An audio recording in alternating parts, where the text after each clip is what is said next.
8 days. That's all it took for one of the most powerful agencies in America to fall under suspicion. 8 days of silence inside the FBI when background checks on government nominees suddenly stopped without warning. No one could say who ordered it. No one could explain why it happened.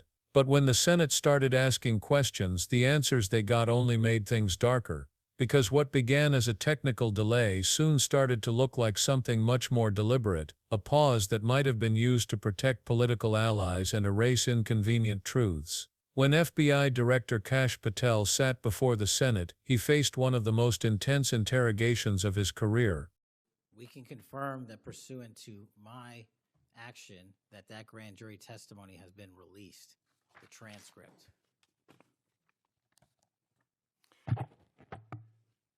Let's, in what forum was it released, may I ask?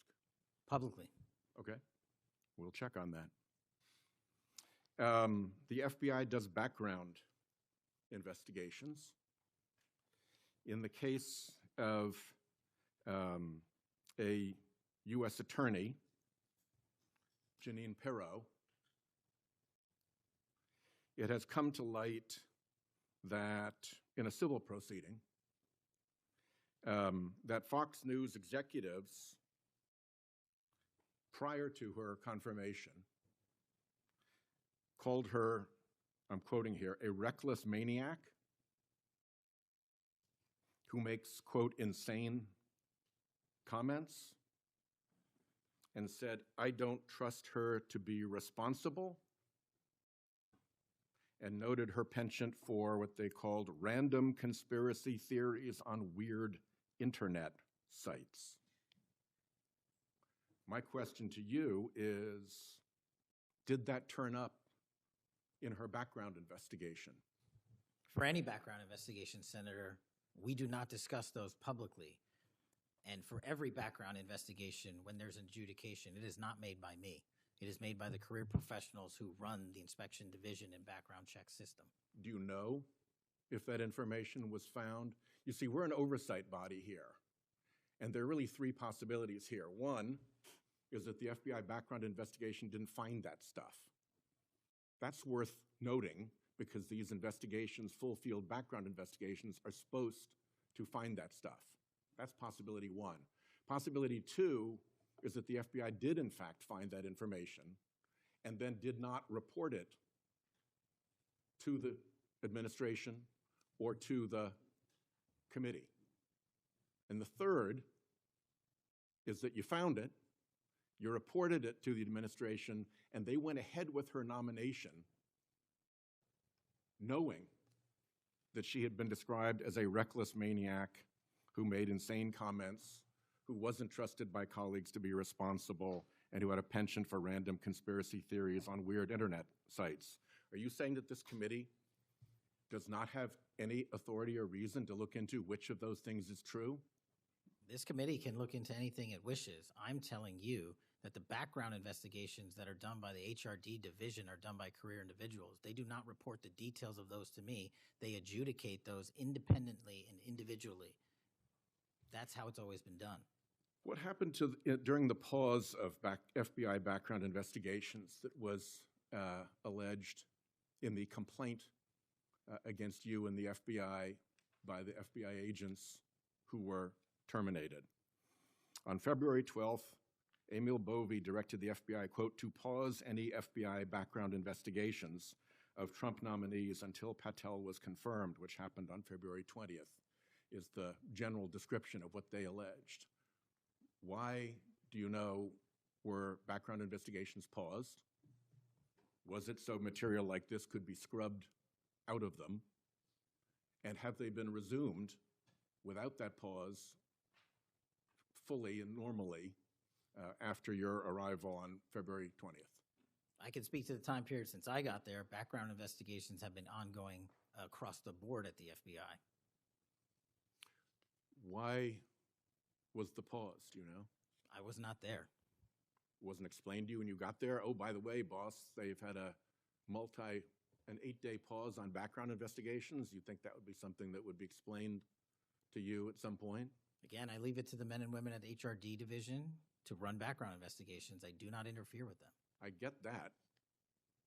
But what I don't get is whether you were told about that pause, and why would you not be told about that pause? I don't recall that, sir. All right. The allegation also relates that part of the employee review of senior staff was whether or not they voted for Kamala Harris in the 2024 election. Since when is who you voted for a proper question for agents to be asked?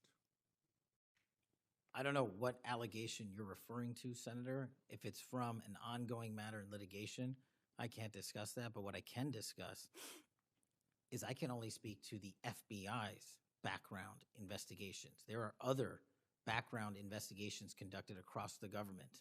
I can only speak to mine. So just to clarify, I'm not talking about the FBI full field background investigations. I'm talking about internal employee reviews for promotion, for termination, for job actions of various kinds. And my question to you is it now the policy of the FBI to ask agents who they voted for, and since when is who agents voted for a proper question for the FBI to ask? Taking those in reverse order, it's not a proper question, and it's improper to allege that I'm doing that. And also at the FBI specifically, under my leadership, we do not ask who you voted for. And just one correction for the record, if I may, Senator, it's Security Division that runs background investigations, not HRD. Okay, I'll accept that correction. And in the event that we cannot locate your grand jury transcript, just expect a question for the record that will give you the chance to either provide that transcript again if it had been previously provided, or to... Lawmakers wanted to know why critical background checks had been frozen right before his confirmation. They wanted to know if this was an innocent bureaucratic hiccup, or if it was a cover-up.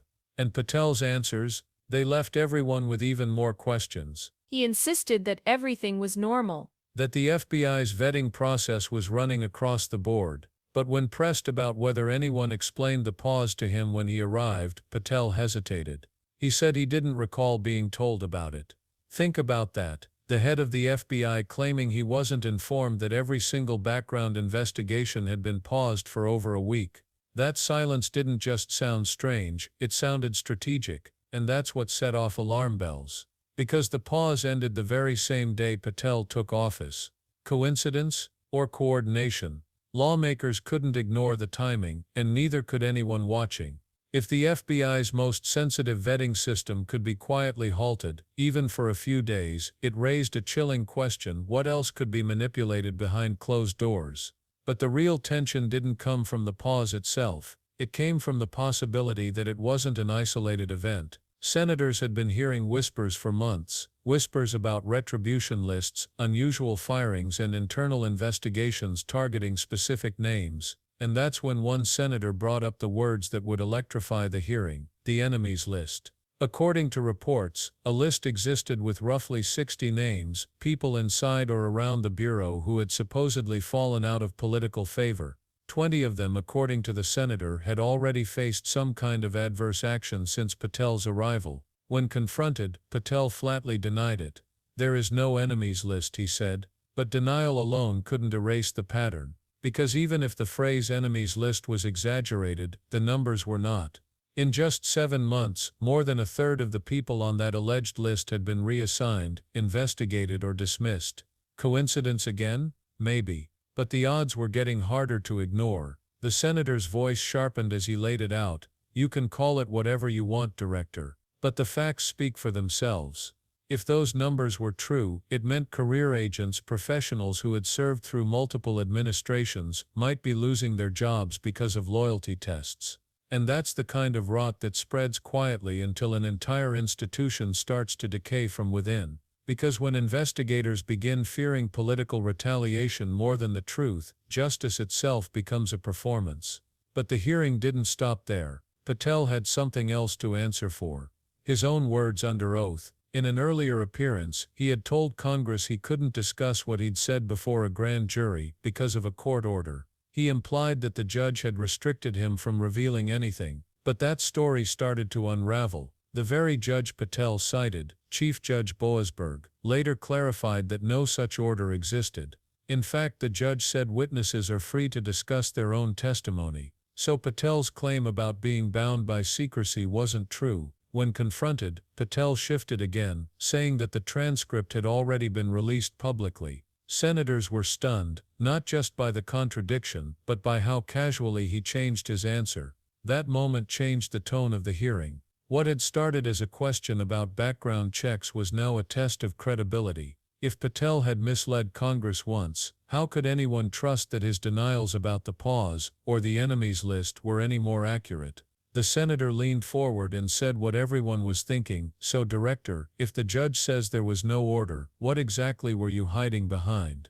Patel had no real answer. Then came a new twist, one that pulled the entire scandal into sharper focus. The senator brought up a high-profile nominee who had sailed through FBI vetting despite serious red flags, a former TV commentator turned federal prosecutor named Jeanine Pirro. Before her nomination, internal messages from her own network described her as reckless, untrustworthy, and obsessed with conspiracies. These weren't online rumors, they were statements from executives who had worked with her directly. So the senator asked a simple question: did any of that show up in her FBI background file? Patel refused to say. He claimed those investigations were handled by career professionals and that he didn't get involved. But the senator pressed harder. "There are only three possibilities," he said. "Either your team didn't find the information, which means your vetting process is broken, or they found it and didn't report it, which means they covered it up, or they found it, reported it, and someone ignored it. Which is it?" Patel wouldn't answer. And in that silence, the message was clear. If embarrassing information about politically favored nominees could be buried, the background check pause suddenly made a lot more sense. It wasn't just about timing anymore, it was about control. Who gets approved? Who gets protected? And who gets erased? But then the hearing took a darker turn, one that touched the core of democracy itself. The senator brought up another allegation, this time about internal employee reviews. It claimed that senior FBI staff were asked who they voted for in the 2024 election during performance evaluations. It sounded almost unbelievable, but the complaint had already been filed. Patel denied it outright. He called it improper to even suggest such a thing. He insisted the FBI does not, and would not ask about political affiliation. Yet even the existence of such an allegation sent shockwaves through the room, because if true, it would mean the FBI, the same agency trusted to investigate presidents and protect national security, was quietly using political loyalty as a measuring stick for its own agents. And that's where the hearing stopped being about procedure and started being about culture. Because every one of these issues, the pause, the list, the testimony, the loyalty questions, pointed to the same underlying disease, the politicization of law enforcement. It's not always loud, it doesn't always look like corruption. It starts as hesitation, as self-censorship, as silence from people who should speak up but don't, because they're afraid of what it might cost them. When career agents begin to think that truth-telling is dangerous, the institution stops serving justice and starts serving whoever holds power. And that's exactly what the senator warned about in his closing remarks. He said the greatest threat to democracy isn't just external enemies, it's when those sworn to defend the system start bending it from the inside. He reminded everyone that background investigations aren't just paperwork, they're safeguards. They exist to make sure people entrusted with power can be trusted with the truth. A pause in that process, even for 8 days, can mean the difference between a qualified nominee and a compromised one. It's not a clerical detail, it's a national security function. He also called out the danger of secrecy. When officials hide behind ongoing investigations or court orders that don't exist, they're not protecting the law, they're protecting themselves. Oversight isn't political theater when it's done right. It's how the system prevents quiet decay. But there was one more point, one that hit harder than any headline. The senator warned that this kind of institutional rot doesn't start in hearings. It starts in hallways, in closed meetings, in small moments when someone decides not to ask a question, not to report a concern, not to challenge authority. That's how agencies lose their independence, one quiet compromise at a time. Because once trust in the system breaks, it doesn't just make bad headlines, it makes bad decisions. It leads to the wrong people getting power, and the right people leaving. It turns brave investigators into cautious bureaucrats. And when that happens, justice becomes something people watch on TV, not something they can believe in. The senator's closing words were clear. This isn't about politics. It's about trust. The FBI's job isn't to protect power, it's to protect the people from power. And that's what makes this hearing matter. It's not just another viral clip or a partisan battle. It's a warning about how easily systems built on transparency can be twisted by silence. When accountability is replaced with denial, and when oversight is treated as an inconvenience instead of a duty, even the strongest institutions can crumble from the inside out. So as viewers, what can we take from all this? First, pay attention. The details that seem procedural often hide the biggest red flags. A pause might sound harmless, but it can tell you everything about how a system really works. Second, demand transparency. Ask your representatives to support investigations that actually follow through. And third, don't tune out. Because democracy doesn't collapse overnight, it erodes piece by piece when people stop watching. If you care about truth, accountability and institutions that serve everyone, not just those in power, then this story should matter to you. The hearing may be over, but the questions it raised are far from answered. Who gave the order? What was hidden during those 8 days? And how deep does the culture of silence really go? We may not have all the answers yet, but one thing's clear: real oversight doesn't end when the cameras turn off. It begins when citizens start paying attention. If you found this breakdown helpful and want to stay informed as more of these investigations unfold, make sure to subscribe to the channel, like this video, and turn on notifications, because the truth deserves to be followed, no matter where it leads.